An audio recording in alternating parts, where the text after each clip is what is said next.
নমস্কার, শুভ সকাল, good morning. কেমন আছেন সবাই? আশা করি সবাই খুব ভালো আছেন, খুশি আছেন আর সুস্থও আছেন। আমি শতাব্দী বলছি দূরদেশের বাসিনীর একটা ছোট্ট ব্লগ থেকে। আর আমি বলছি কানাডা থেকে। হ্যাঁ, এখনও অবধি কানাডাতেই আছি, আর সম্ভবত এটাই আমার লাস্ট ব্লগ হবে কানাডা থেকে, মানে বড় ব্লগ। চেষ্টা করব অনেক শর্টস নিয়ে আসার, কেননা ইন্ডিয়া গিয়ে আবার ওখানকার সিম নিয়ে ওখানকার ভিডিও দিতে দিতে বেশ খানিকটা দেরি হয়ে যাবে। ততদিন আর কি এই সাদা চারদিকের বরফই দেখুন। আজকের ব্লগটা বেশ খানিকটা বড় হয়ে গেছে, আর চারপাশের সাথে সাথে আজকে কিন্তু একটু ইনফরমেশনও শেয়ার করব। সেটা কী নিয়ে চলুন বলেই দিই, আর সারপ্রাইজ লেগে লাভ নেই। তার সেটা এই নিয়ে যে এখন যে কানাডাতে অনেক কিছু নিয়ম চেঞ্জ হয়েছে বা আসার ব্যাপারে অনেক কিছু চেঞ্জেস এসছে, সেই ব্যাপারেই গল্প করতে করতে গল্পের ছলে আমার অন্যান্য কাজের সঙ্গে সঙ্গে ওটাও একটু আপনাদের সাথে শেয়ার করব। আজকের ব্লগটা অনেক সকাল সকাল চালু করেছি, আর এছাড়া ব্লগটা অনেকটা সকাল থেকেই চালু করেছি। রান্নাবান্না যে তাড়াতাড়ি করে একটু করে নেব, ফ্রিজে মাছ টাছ অনেক কিছুই আছে, তো এত জিনিস তো আর ইন্ডিয়া যাবার আগে খরচা করাও সম্ভব নয়, আর এত জিনিস রেখে যাওয়াও মুশকিল, কেননা আমি না থাকলে কর্তার কত রান্নাই করবে। এই মাছটা পড়েছিল, তো আজকে ভাবলাম এর একটি ছদগতি করা দরকার। মাছটা ফ্রোজেন, সেই জন্য জলে আগে থাকতে ভিজিয়ে না দিলে কিন্তু রান্না হবে না। সার্ডিংস এই মাছটির নাম, সাধারণত সামুদ্রিক মাছ, কিন্তু খেতে জানেন একেবারে আমাদের ইলিশ মাছের মতো দেখতে। যদিও লম্বা লম্বা বেশ বড়, এটাগুলো কিন্তু কাটার দরকার হয় না, দেখতে অনেকটা বাটা মাছের মতো লাগছে। আর মাছগুলো এসছে পর্তুগাল থেকে, তার মানে বুঝতেই পারছেন এটা আটলান্টিকের একটা মাছ আর কি। যারা মাছ প্রেমী তাদের হয়তো এটা বেশ ভালো মাছের দিকে একটা, বেশ খেতে ভালোই লাগবে। এটা সর্ষে বাটা দিয়ে একটু ঝাল করব, তবে তার জন্য তো আর কি রান্না করার জন্য ভাজতে হবে। তো এতটাই বরফ হয়ে আছে এখন, তো মনে হচ্ছে 1 ঘন্টা ভিজিয়ে রাখতে হবে। চলুন এটাকে ভিজিয়ে দিই, আর অন্যদিকে আমার আবার অন্য কাজকর্ম আছে, তো সেইগুলোও সারি। যাই হোক, আমার ব্লগে যারা নতুন তাদেরকে বলে রাখি, এই ব্লগে আমি ডেলি লাইফের সাথে সাথে অনেক ইনফরমেশনও শেয়ার করে থাকি। যদি আমার চ্যানেলে ভালো লাগে, আমার গল্প শুনতে ভালো লাগে, তাহলে please like, share and subscribe করে আমার সাথে আর পাশে থাকবেন। এর পরের ভিডিওগুলো নিশ্চয়ই ইন্ডিয়া নিয়ে আর কি কথাবার্তা হবে, ইন্ডিয়ার বাড়ি বা আমাদের গ্রামের জীবন, সেই সমস্তই আপনাদের দেখাবো। চলুন থাকুন আমার সঙ্গে।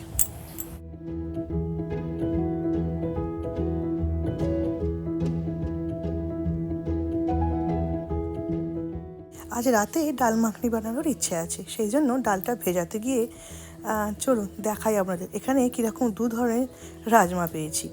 এটা তো আমাদের যে কালো যে বিউলির ডাল হয় সেটা একটু বেশি মাত্রায় দেওয়া হয় যখন আমরা কালি ডাল বা ডাল মাখনি বানাই। আর এই দেখুন দুটো যে রাজমার কালার আজকে বার করে ভেজাতে গিয়ে দেখি সম্পূর্ণ আলাদা। তারপর চললো একটু রিসার্চ, তো সেটা করে জানতে পারলাম এইটা অ্যাকচুয়ালি দুটোই কিন্তু রাজমাই, আর দুটোই আমাদের ইন্ডিয়া থেকে আসে। তো আমাদের যেই লাল ধরনের যে রাজমা সেটা অ্যাকচুয়ালি উত্তরাঞ্চলের আর কি, সেইটার জন্য এই রকম ধরনের রাজমার কালারটা আরেকটু আলাদা। আর লাল যে রাজমাটা সেটা হচ্ছে আমাদের পাঞ্জাবি যে রেগুলার রাজমা হয় সেইটা। তো দুটোই খুবই স্বাস্থ্যসম্মত, দুটোই ভীষণ খাওয়া ভালো। রাজমা আমাদের বাড়িতে ভীষণ আর কি প্রসিদ্ধ, সবাই খেতে খুব ভালোবাসে। আর এই যে কালো ডালে, এই ডালে কিন্তু রাজমা আমাদের দিতেই হয়, তো রাজমার পরিমাণটা একটু কম থাকে। আর এই যে কালো যে বিউলির ডাল যেটা দেখছেন, এইটার পরিমাণটা বেশ খানিকটা বেশি দিতে হয়, মানে ওই 70 আর 30 ধরে নিন আর কি। এটা ওভারনাইট ভিজিয়ে সেদ্ধ করে খুব ভালো মশলা দিয়ে আর কি আপনাকে কষে তারপর ক্রিম দিয়ে ডাল মাখনি বানাতে হবে। এই দেখুন আমি ভিজিয়ে দিলাম অলমোস্ট, তো এই কটাই আমাকে রাজমা দিলেই হবে, আর বেশিরভাগটাই কালো যে আমাদের বিউলির ডাল সেটি। তো রাত্রিরে ভাবছি এইটাই আজকে করবো, কেননা যেহেতু টাউন যাব, আর এই একটা ডাল হলেই কিন্তু আপনার রুটি ভাত যাই বানান না কেন তার সঙ্গেই হয়ে যায়। আজকে সকালে উঠে আরও একটা বিপদে পড়েছি জানেন, মানে যাওয়ার আগে যে কত রকমের সমস্যা হয়। এক তো মাইক্রোওভেন খারাপ হয়েছিল, আপনাদের সাথে শেয়ার করেছিলাম। আজকে দেখলাম হঠাৎ করে আমার যে স্টোভ যেটাতে রান্না করি সেটাও গেছে খারাপ হয়ে। তো এখন দেখছি অনেক জিনিস আমাকে আবার কিনতে হবে নতুন করে। মাইক্রোওভেনের সাথে সাথে আমার নতুন যে বড় স্টোভ সেটাও কিনতে হবে। ফ্রিজ থেকে আর কোল্ড ড্রিঙ্কসটা বার করতে গিয়ে দেখলাম ফ্রিজের যে ডোরের কাছে যে আমাদের মানে যেখানে কোল্ড ড্রিঙ্কস রাখা থাকে সেই যে একটা জায়গা হয়, ওইখানটাও গেল ভেঙে। মানে যেন মনে হচ্ছে ভাঙার লাইন লেগে আছে। এক তো ইন্ডিয়া যাওয়া খরচা, তার ওপরে এই যে ছোটোখাটো মানে এইরকম ধরনের উৎপাত এসে আবিষ্কার হয়েছে যে কী বলবো। তো এমনি ইন্ডিয়া যাওয়ার আগে এমনি টেনশন থাকে, তারপর এই সব ঝামেলা জুটেছে। যাই হোক, ইন্ডিয়া যাওয়ার আগে আমাদের বেশ কিছু কাজ গুছিয়ে রাখতে হয়। তার একটা হলো এই গাড়িতে গ্যাস ভরে গাড়ি পরিষ্কার করে আমাকে রেখে যেতে হবে। আর আমাকে কিন্তু বেশ খানিকটা গ্রসারি করে স্টোর করে যেতে হবে, যাতে কর্তাদের বাচ্চাদের অসুবিধে না হয়, বা আমি যখন আসবো তখনও যেন মোটামুটি ভালো রকম গ্রসারি থাকে। কাঁচা সবজি না রাখলেও চলে, কিন্তু আপনার বাকি গ্রসারি কিন্তু রেখে যেতেই হয়। এই দেখুন, আজকে বাইরের মোটামুটি ঠান্ডা হচ্ছে -24, এখানে আমাকে নিজেকেই তেল ভরাতে হয়। এখানে কিন্তু কোনো কাজের লোক, কোথাও কোনো গ্যাস পাম্পে কোনো লোক থাকে না, তো নিজেই তেল ভরাচ্ছি। আমার সেই বড় হাতি গাড়িটায়, যেটা ট্রাকটা, এর গ্যাসও প্রচুর পরিমাণ লাগে। তো আজকে আমি প্রায় আপনার $90 মতো আর কি গ্যাস ভরালাম।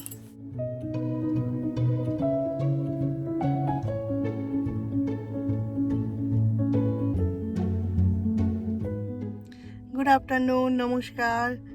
কেমন আছেন সবাই? আশা করি সবাই খুব ভালো আছেন, খুশি আছেন আর সুস্থও আছেন। আমি শতাব্দী বলছি দূর দেশের বাসিনীর একটা ছোট্ট ব্লগ থেকে। দেখে বুঝতেই পেরেছেন যে আমি গাড়ি থেকে কথা বলছি। বসে আছি একটা পার্কিং লটে, এসেছি আমার দূরে, দেখতে পাচ্ছেন কিনা জানি না, তো দূরে একটা আপনার গ্রসারি স্টোরে। কেননা ইন্ডিয়া যাবার সময় যত এগিয়ে আসছে তত ভেতরে ভেতরে একটা প্যানিক তৈরি হচ্ছে। তো কাজ থেকে ফিরে আর এখন বাড়ি যাইনি। আজকে আমাদের এখানে হচ্ছে টিউসডে, মানে হচ্ছে মঙ্গলবার, আর এই মুহূর্তে বাইরের টেম্পারেচার হচ্ছে -26। ঠিকই শুনেছেন, -26। তো তারই মধ্যে আমাদের জীবন চলতে হয়, চালাতে হয়, কিছু করার নেই। আর যেহেতু আমি চলে যাচ্ছি, কিন্তু এবারে তো আর সবাই যাচ্ছি না। অন্য সময় যেমন সবাই গেলে কি হয়, যত গ্রসারি থাকে বা জিনিসপত্র থাকে সেগুলো সমস্ত ফিনিশ করে দিয়ে তারপর যেতে হয়। বিশেষ করে ভেজিটেবলসগুলো ফ্রিজে যাতে অনেক কিছু জিনিস না পড়ে থাকে সেটা খেয়াল রাখতে হয়। কিন্তু এবারে যেটা হচ্ছে, যেহেতু আমি একা যাচ্ছি আর বাচ্চার কর্তারা যেহেতু এখনও থাকছে, সেজন্য ওদের যাতে অসুবিধে না হয়, বা ধরুন কর্তারও এসে, কাজ থেকে এসে রান্নাবান্না করা, তারপর টিফিন তৈরি করা, তার মধ্যে যদি আবার গ্রসারিও কম পড়ে যায় তাহলে আবার মুশকিল। তো সেই জন্যই ভাবলাম আজ অল্প অল্প করে জিনিস আমি বাড়িতে খানিকটা স্টোর করে রেখে যাচ্ছি, যাতে ওদের অসুবিধে না হয়। তো এর মধ্যে প্রধান যে জিনিসগুলো, যেমন ধরুন আলু, পেঁয়াজ, দুধ, চাল, আটা, ময়দা, এই ধরনের সমস্ত জিনিস। এছাড়া ধরুন সকালের ব্রেকফাস্টের জন্য যেমন ওয়াফল, সিরিয়াল, এইরকম, মানে যেগুলো ধরুন বাচ্চাদের হয়তো কারোর দরকার হলো না, নিজেরাই করে নিতে পারে। ব্রেড, মানে পাউরুটি খানিকটা, ব্রেডও ধরুন আমাদের এখানে অনেক রকমের পাওয়া যায়, তো সেটা ধরুন একটা স্যান্ডউইচের ব্রেড রেখে গেলাম, আরও আরেকটা কিছু রেখে গেলাম। এছাড়া হয়তো কাপ কেক বা এরকম জাতীয় কিছু রেখে যাওয়া, গ্রানুলা বার, যেগুলো ধরুন বাচ্চারা স্ন্যাকেতে নিয়ে যেতে পারবে, বা খিদে পেলে ধরুন কর্তার আসতে দেরি হলো, রান্না করতে দেরি হলো, তাহলে অ্যাটলিস্ট ওরা নিজেদের মতো করে কিছু খেতে পারে। তো সেই জন্য আজকে এসেছি এই গ্রসারি স্টোরে, অল্প অল্প কিছু করে স্ন্যাক আর কি কিনে রেখে ওদের জন্য রেখে দিয়ে যাব, যাতে মানে অসুবিধে না পড়ে। অসুবিধা আশা করি হবে না, কেননা অনেকটাই বড় হয়ে গেছে বাচ্চারা, এখন নিজেদের মতো করে ভাবতে শিখেছে, জানতে শিখেছে। আর আরেকটা কথা হচ্ছে, কোনোদিন যদি না আর কি ছাড়া যায় তাহলে বাচ্চারাও তো আর শিখবে না, তাই না? তো একটু ওই ভরসা করে আর একটু কনফিডেন্ট নিয়ে ছাড়তে হচ্ছে। এই মুহূর্তে কিছু উপায়ও ছিল না, মানে ইন্ডিয়া যেতেই হবে আমাকে এবারে। তো চলুন ভেতরে দেখা যাক কি কি নিতে পারি, আর একটুখানি ওখানের ভেতরের আপনার ভিডিও আর কি আমি শেয়ার করবো আর দেখাবো আর কি, যে কীরকম ভিতরের দিকটা। এই গ্রসারি স্টোরে আমার সাথে আপনারা আগেও এসেছেন। আমার বেশিরভাগ ব্লগেই এই ধরুন ড্রাইভিং আর না হলে গ্রসারি দিয়েই আর কি হয়ে যায়। ভাববেন হয়তো যে আমার তো বোধহয় জীবনের অর্ধেকটা সময় এই গ্রসারি স্টোরেই কেটে যায়। অ্যাকচুয়ালি আমি কেনাকাটা করতে ভীষণ ভালোবাসি, আর শপিংয়ের থেকেও গ্রসারি আমার বেশি টানে, সেটাও ঠিক। গ্রসারি আর এই বিভিন্ন রকমের ভেজিটেবলস অ্যান্ড ফ্রুটস, বিভিন্ন অথেন্টিক জিনিসপত্র কিনতে আমার ভীষণ ভালো লাগে।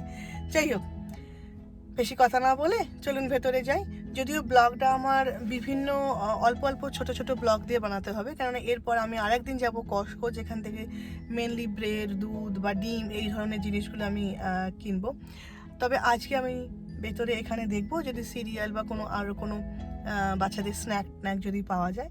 তো সেই জন্যই দেখতে পাচ্ছেন বাইরে একদম এখনও স্নোয়ে ভর্তি হয়ে আছে, জানি না দেখতে পাচ্ছেন কিনা আপনারা। তো চেষ্টা করব বাইরে এখানে ছবি তোলার, আর ভেতরে চলুন থাকুন তাহলে আমার সঙ্গে। চলে এসেছি দোকানের ভেতর, আমার কাছাকাছি যে স্টোরটা আছে সেখানে। ক্রিসমাস এসেছে বলে এই যে লাল লাল পাতাওয়ালা গাছের প্রচুর সম্ভার হয়েছে। তো এই গাছগুলো সাধারণত শীতকালেই থাকে আর ক্রিসমাসের সময়ই কিন্তু পাওয়া যায়। আর বাড়িতে নিয়ে গিয়ে এই গাছগুলো রাখলে কিন্তু কিছুদিন বাদেই দেখেছি শুকিয়ে যায়। তো যাই হোক, এটা ঢোকার মানে একদম সামনেতেই রাখা আছে, তো সেই জন্যই তো ভাবলাম যে এটা দেখাই আপনাদের। তো প্রথমে যেখানে চলে এসেছে সেটা হচ্ছে ফ্রোজেন সেকশানে। এখান থেকে ফ্রোজেন আর কি কিছু জিনিসপত্র কিনে অনায়াসেই রেখে যাওয়া যেতে পারে। যখন আমরা ইন্ডিয়া যাই এরকম অনেক সময় মানে তৈরি মিল যেগুলো হয়, যেমন ধরুন বাটার চিকেন, ভাত একসাথে রাখা থাকে, বা ম্যাকারনি, বা এই যে আপনার লাজানিয়া, বা এই যে দেখুন চিকেন রাইস আছে, এই রকম আর কি প্রচুর এখানে এরকম ফ্রোজেন আইটেম পাওয়া যায় যেগুলো তৈরি থাকে। জাস্ট আপনাকে একটু মাইক্রোওভেনে 1-1.5 মিনিট গরম করে নিলেই কিন্তু আরামসে একটা মিল তৈরি হয়ে যায়। পিৎজাও আসে এখানে, যারা পিৎজা লাভার। তার এদিকে আছে আপনার বিভিন্ন রকমের ড্রিঙ্কস, আপনি রাখতেই পারেন। যাই হোক, তো আমার এইগুলো তো লাগবে না, কিন্তু ফ্রোজেন জিনিসপত্র রেখে গেলে একটু সুবিধে হয় আর কি বাড়িতে। যদি ধরুন হঠাৎ করেই কিছু খাবার ইচ্ছে হয় বাচ্চাদের, বা কর্তার যদি রান্না করতে না ইচ্ছে হয়, তো সেই জন্য এই ফ্রোজেন কিছু জিনিস আমার রেখে যাওয়ার ইচ্ছে আছে। এছাড়াও যেটা আমার ফ্রোজেন রাখতে হয়, যেমন ধরুন আর কি কাঁচা সবজির মধ্যে ফ্রোজেন মটরশুঁটি, ফ্রোজেন ভিন্ডি মানে ঢ্যাঁড়স, ফ্রোজেন আলু ভাজার প্যাকেট, ফ্রোজেন আপনার বিনস, বা একটা মিক্সড একটা যে ভেজ এই রকম। তো এইগুলোও কিন্তু আমাকে আর কি রেখে যেতে হয়। ধরুন আপনি চাউমিন বানাচ্ছেন বা ফ্রাইড রাইস বানাচ্ছেন, তখন এরকম কাটা ভেজিটেবলগুলো কিন্তু অনেক সুযোগ আর কি, অনেক সুবিধে দেয়। এখানে এরকম কাটা ভেজিটেবলস প্রচুর পাওয়া যায়। আর যেহেতু আমার একটা মানে ফ্রিজ ছাড়াও একটা বড় ফ্রিজার আছে, তো আমার খাবার স্টোর করারও কিন্তু বেশ একটা সুবিধাজনক আর কি অবস্থা আছে। এছাড়া তো আপনার ডিম, দুধ তো আছে, এগুলো তো রাখতেই হয়। আর এই দিকটা হচ্ছে আমার ইন্ডিয়ান যে আইএলটা আছে, ইন্ডিয়ান গ্রসারি, যেখানে সমস্ত পাওয়া যায়, সেখানেও প্রচুর জিনিস অ্যাভেলেবল।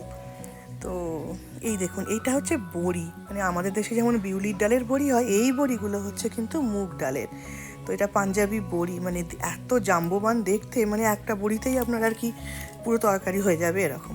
তো জুস টুসও আর কি একটু কিনে রেখে যেতে হবে ওদের জন্য, যদি খাওয়ার মানে দরকার লাগে। আর চাল, আটা, সেটাও একটা মেন জিনিস আর কি রেখে যাওয়ার জন্য। আর এছাড়া আমার কাছে কিন্তু সমস্ত ডাল টাল আমি অলরেডি আগেই স্টোর করে রেখে দিয়েছি, যাতে ডাল বা ছোলা বা মটর এই জাতীয় জিনিস আমার আর কি রাখা যায়। তো এগুলো আমি আগেই রেখে দিয়ে এসেছি, জাস্ট আপনাদের ঘুরিয়ে দেখবার জন্য আর কি দেখাচ্ছি যে প্রত্যেকটা স্টোরি কিন্তু এখন এত ইন্ডিয়ান হয়ে গেছে আমাদের এইখানে মানে কানাডাতে। সেই জন্য ইন্ডিয়ানদের জন্য কিন্তু একটা পুরো একটা কি দুটো বলবো আইএল বড় বড় তৈরি করা হয়েছে শুধু ইন্ডিয়ান জিনিসপত্রের জন্য। আচ্ছা, এইখানটা হচ্ছে বিনসের, মানে এরকম কিন্তু এখানে বিনস একদম আপনার রেডিমেড ক্যানে পাওয়া যায়, যেটা আপনার স্যুপ বানাতেও কাজে লাগে। তো এইটা কি জানেন, এটা হচ্ছে টুনা মাছের একটা আর কি রেডিমেড জিনিস। এটা আর কি স্যান্ডউইচের মধ্যে দিয়ে কিন্তু অনেকেই খায়। আর এটাকে হালকা করে যদি একটু মশলা মানে ইন্ডিয়ান সমস্ত মশলা দিয়ে আর কি ফ্রাই করে নেওয়া হয়, তাহলেও কিন্তু বেশ ভালো লাগে খেতে। অনেকেই ভাতে খায়, আবার ওটাকে দিয়ে আপনি পকোড়াও বানাতে পারেন, সেটাও কিন্তু বেশ চপের মতো খেতে ভালো লাগে। এই সমস্তগুলোর দাম ওই একই আছে, ওই $2, $2.50 আর কি, $2, $2.50 করে আমি টাকা বলছি। দেখেছেন, ইন্ডিয়া যাবো যাবো করে মাথাটাই একেবারে খারাপ হয়ে গেছে। এবার যেটা নেক্সট জিনিস আমার ভীষণ দরকারি মনে হয়, সেটা হচ্ছে পনির। কেননা ইন্ডিয়া থেকে আসবার পরে আমাদের সবাইকে নিরামিষ খেতে হবে, তো সেই সূত্রে কিন্তু পনির একটা আমাদের খাবারের মধ্যে রাখতেই হবে। তো সেই জন্য এরকম বড় যে পনিরগুলো, সেগুলো দেখলাম $24 করে দিয়েছে। তো আর এই ছোটোগুলোর ওপর সেল দিয়েছে, তাই ভাবলাম বেশ ছোটো 2-4টে কিনে নিই, দিয়ে আমি ফ্রোজেন আর কি আমার ফ্রিজারে রেখে যেতে পারবো। এইটা হচ্ছে ওয়াফল বা প্যানকেক, আমরা যেটা ইউজ করি সাধারণত ব্রেকফাস্টের জন্য। কেননা এবার যেহেতু কর্তা সকালে সকালে বেরিয়ে যাবে, ওর কিন্তু ব্রেকফাস্ট বানানো বেশ খানিকটা মুশকিলের দিকের আর কি কাজ। কেননা ওই জিনিসগুলো আমি করতাম, এখন জিয়াকে উঠে ব্রেকফাস্ট বানাতে হবে, তো সেই জন্য চেষ্টা করব খানিকটা ব্রেকফাস্টের জিনিসপত্র রেখে যাওয়ার। যেমন আমি আমার ভিডিওর শুরুতে বলেছিলাম যে এই ভিডিওটা হচ্ছে আমার লাস্ট ভিডিও, আর এখানে গল্পের ছলে আমি বলবার চেষ্টা করব যে এখন কানাডা আসার যে নিয়মগুলো কিছু চেঞ্জ হয়েছে তার ব্যাপারে। এই 2024-এর ঠিক শেষের দিকে, মানে নভেম্বর করে আর ডিসেম্বরে, মানে প্রচণ্ডভাবে কিন্তু আসার ব্যাপারে অনেক কিছু চেঞ্জেস হয়েছে। এটা তো আপনারা অনেকেই বোধহয় শুনেওছেন যে এখন যে ওয়ার্ক পারমিটের ব্যাপারটা, সেটা কিন্তু বেশ খানিকটা শক্ত হয়েছে। মোস্ট অফ দ্য জায়গায় যেটা আমাদের ওয়ার্ক পারমিটের জন্য এলএমআই দেওয়া হতো, সেটা কিন্তু প্রায় দেওয়াই হচ্ছে না। বিভিন্ন কোম্পানি কিন্তু এটার আন্ডারে একটা কি বলবো আন্ডার দ্য টেবিল প্রচুর পরিমাণ পয়সা ক্লেম করতো, আর একটা মানে বিজনেস চালাচ্ছিল। আর অন্য কোনো দেশের লোক তো বলতে পারবো না, মানে ইন্ডিয়ানরা তো প্রচণ্ডভাবে করছিল আন্ডার দ্য টেবিল আর কি ওয়ার্ক পারমিট এরকম বেচা। আর সেটা 30 থেকে প্রায় ধরুন $50,000 দিয়ে কিন্তু কেনাকাটা লোকজনও করছিল। এটা জানি সবটাই ইল্লিগাল, কিন্তু ওই আর কি কানাডায় থাকার জন্য অনেক লোক করছিল। তো সেই জন্য এখন কিন্তু একদম স্ট্রিক্ট হয়ে গেছে কানাডা আসার ক্ষেত্রে, এইগুলো কিন্তু একেবারেই চলছে না, আর ভীষণভাবে ধরপাকড় চলছে। তো যদি এরকম কিছু আর কি মানে এরকম কেউ শোনেন বা নিজেদের মধ্যে কেউ কাউকে, তাহলে কিন্তু এটা বলবার সবাইকে চেষ্টা করবেন, কিন্তু না হলে ভীষণভাবে কিন্তু বিপদে পড়তে পারেন। যাই হোক, বাড়িতে চলে এসেছি, পড়েছিল আমার কিছুটা বিট গাজর, আর আমি চলে গেলে এরা যে কতটা ভেজিটেবল খাবে সেটা তো আমি খুব ভালোই জানি। তাই ভাবলাম এই বিট গাজরটারও একটু সদ্গতি করা যাক। তো সেটাকে একটু আর কি আলুটাকে সেদ্ধ করে নেবো, আর বিট গাজরটাকে একটু গ্রেট করে আজকে একটু ভেজিটেবল চপ বানাবো বিকেলের দিকে। তো ছুটির দিন হলে যা হয়, একটু আধটু ভাজাভুজি খাওয়ার ইচ্ছেই হয়। আর বললাম না সন্ধ্যেবেলা একটু, যেহেতু ডাউনটাউনের দিকে যাব, তো বাড়ি থেকে একটু খেয়ে দিয়ে যাব। বসে যে চা খাবো তার উপায় নেই, সেজন্য চা আর এই বিস্কুটটিও সাথে নিয়ে নিয়েছি, খাবার সাথে সাথে কাজও করবো আর কি।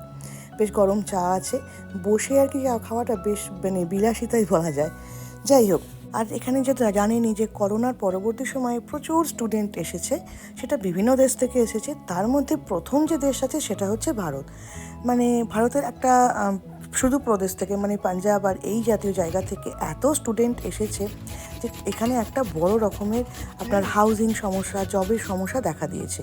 তো আগের বছর তো প্রায় আপনার 15,000 to 20,000 স্টুডেন্টকে কানাডা ফেরত পাঠিয়েছে নিজের দেশে। তো এত ধরুন বেচে টেচে, জমি জায়গা বেচে, পয়সা কড়ি দিয়ে কানাডায় এসে যদি এরকম কোনো সমস্যায় পড়তে হয়, তাহলে কিন্তু খুবই মুশকিল। আর এখানে কিন্তু আপনার বাড়ির লোকও কোনোভাবে হেল্প করতে পারে না। কাজেই কানাডায় আসার আগে কিন্তু এই সবগুলো জিনিসগুলো মাথায় রাখা খুবই দরকার। তো এখন এই ব্যাপারেও একটা চেঞ্জেস এসছে। আগে যেমন ছিল ধরুন বেশ কিছু কোর্সে 2 বছর আপনার পড়াশোনার পর 1 বছরের একটা ওয়ার্ক পারমিট দেওয়া হতো। এখন সেই জিনিসটা ভীষণভাবে কম করে নিয়েছে নাম্বারটাকে। আগে যেমন অঢেল দেওয়া হতো, সেটাকে এখন দিলেও ভীষণ কম। ডিপেন্ড করছে কোন রকমের কোর্স বা সেই জবের কানাডাতে সত্যি প্রয়োজন আছে কি না, ঠিক সেই ধরনের লোকজনকেই দেওয়া হবে। আর তার আগে কানাডাতে যারা অলরেডি আছে তাদের আর কি চান্স আগে দেওয়া হবে, বা কানাডিয়ান ধরুন অলরেডি যারা পিআর বা সিটিজেন তাদেরকে আগে কিন্তু দেওয়া হবে চান্সটি। তো এই সব কিন্তু একটা বড় রকমের একটা চেঞ্জেস এসেছে। তার মানে ওয়ার্ক পারমিটটা তো গেলই, এবার যারা স্টুডেন্ট তাদেরও কিন্তু এখানে আসাটা বেশ খানিকটা শক্ত হয়ে গেছে। তাহলে কি কানাডায় আসা যাবে না 2025-এ? না না না, 2025-এ দুটো নতুন আর কি ক্যাটাগরির ওরা চালু করবে এরকম শোনা যাচ্ছে, কিন্তু এখনও অবধি আমরা জানি না সেটা কবে চালু হবে। আর একটা যেটা জিনিস হচ্ছে, সেটা কানাডায় হঠাৎ করেই কিন্তু এই জিনিসটা মানে কি বলবো, বোম ফেলে দেওয়ার মতো বলতে পারেন, এই যে চেঞ্জেসগুলো নিয়ে আসছে। যেহেতু আবার 2025-এর শেষের দিকে কানাডায় কিন্তু ইলেকশান আছে, তো ইলেকশানের আগে ট্রুডো গভর্নমেন্ট চেষ্টা করছে এই ধরনের বেশ কিছু চেঞ্জেস নিয়ে আসার জন্য। কেননা কানাডাতে যারা অলরেডি আছে বা কানাডিয়ানদের মধ্যে কিন্তু একটা বেশ ক্ষোভের জায়গা তৈরি হয়েছে এই সরকারকে নিয়ে, যেহেতু প্রচুর পরিমাণ বাইরের লোকজনকে ডেকে নিয়ে এসে এখানে একটা মানে ক্যাওস সৃষ্টি করা হয়ে গেছে। এই যে অলরেডি যেটা দেখছেন যে বন্ধ করার ব্যাপারটা, এটা আমার পার্সোনালি মতে এটা অনেকটা আগে, 4-5 বছর আগে হয়ে যাওয়া উচিত ছিল। করোনার পরেও কিন্তু এই যে ব্যাপারটাকে খানিকটা শিথিল করা উচিত ছিল, বা খানিকটা মানে কি বলবো, বেছে নিয়ে আসাটা ব্যাপারটা ছিল। তো এখনও সে ব্যাপারটা তো খানিকটা আছেই, যে এখানে যে সমস্ত জিনিসগুলোর আপনার জবের প্রয়োজনীয়তা আছে সেই ধরনের লোকজনগুলোকে কিন্তু আনা এখনও ব্যাপারটা আছে। তবে সেই কোম্পানির পার্সোনালি যে আপনাকে ওয়ার্ক পারমিট দেবে ব্যাপারটা ছিল, সেটা কিন্তু এখন বন্ধ হয়ে যাচ্ছে। এই যে আমাদের কি বলবো আন্ডার দ্য টেবিল যে ব্যাপার স্যাপারগুলো চলছে, সেগুলো বেশ খানিকটা ঝামেলার আর কি মধ্যে পড়তে হচ্ছে লোকজনকে। তো আমি বলছি না যে সবাই এটা করেছে বা সবাই এটা খারাপ, কিন্তু ওই আর কি বেশিরভাগ লোকজনের জন্য আর কি সব লোককেই আর কি সেটা ভোগান্তিটা পোয়াতে হচ্ছে।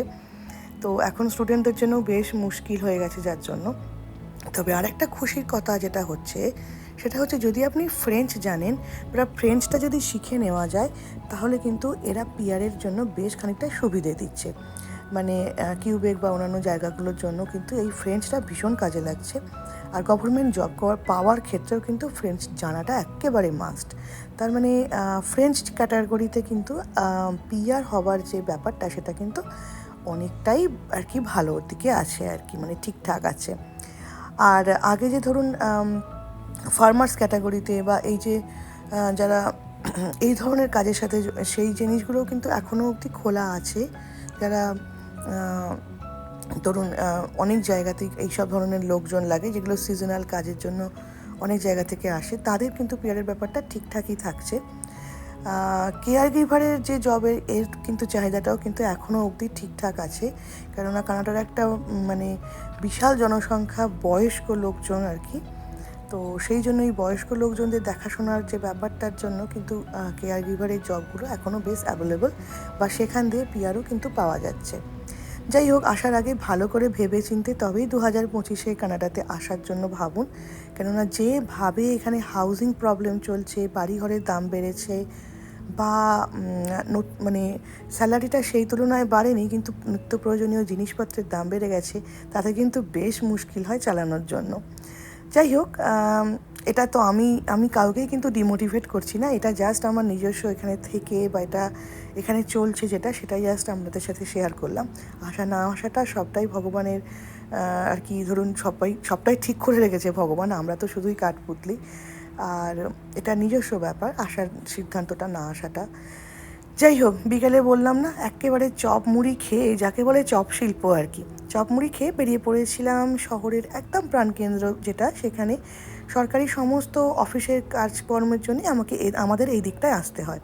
তো আমাদের বাড়ি থেকে এটা প্রায় ধরুন 40 মিনিটের ড্রাইভ, মানে এতটা ড্রাইভ করলে আমাদের এয়ারপোর্টে পৌঁছে যাওয়া যায় এরকমই। তো সেইখানে এসেছি, জিয়ার একটা কনসার্ট আছে, ওর বন্ধুর অ্যাকচুয়ালি, তো ওখানে দেখতে এসছে। আর আমরা বাইরে দাঁড়িয়ে দাঁড়িয়ে এই সুন্দর শোভাটি দেখছি আর কি। এত সুন্দর লাগে রাতের শহরকে দেখতে, টিম টিম করে এই আলোগুলো দূরের জলে। আর যেহেতু আমরা পাহাড় টাইপের, মানে এডমিন্টন যে জায়গাটা সেটা খানিকটা আর কি পাহাড়ি এরিয়া, তো আমরা এই পাহাড়ের ওপরের দিক থেকে দাঁড়িয়ে গাড়িটা পার্ক করে দিয়ে আর নিচে দেখতে পাচ্ছি আর কি শহরটাকে। দূরে আর কি নদীটাকে এখন বোঝা যাচ্ছে না, দূরের নদীটাও কিন্তু দিনের বেলা হলে দেখা যায়। আজকে বেশ ঠান্ডা আছে, বাইরে বেশ ভালোই ঠান্ডা। তো যতক্ষণ পারি দেখি ভিডিওটা যদি তোলা যায়। রাস্তায় এই দিকটা যেহেতু চলার পথটা কিন্তু বেশ পরিষ্কার, কিন্তু দুদিকে বেশ বরফ পড়ে আসে। আর গরমের দিকে দেখছি এখানে একটা ছোটো সিঁড়ি টাইপের আছে, যেটা কিন্তু একেবারে নিচের দিকে চলে গেছে, নদীর কাছাকাছি বা জঙ্গলের কাছাকাছি। অনেক লোক কিন্তু এখানে হাঁটার জন্য এই ট্রেলগুলোকে বেশ ইউজ করে, যারা এখানকার কাছাকাছি কোনো অফিস টফিসে কাজ করে।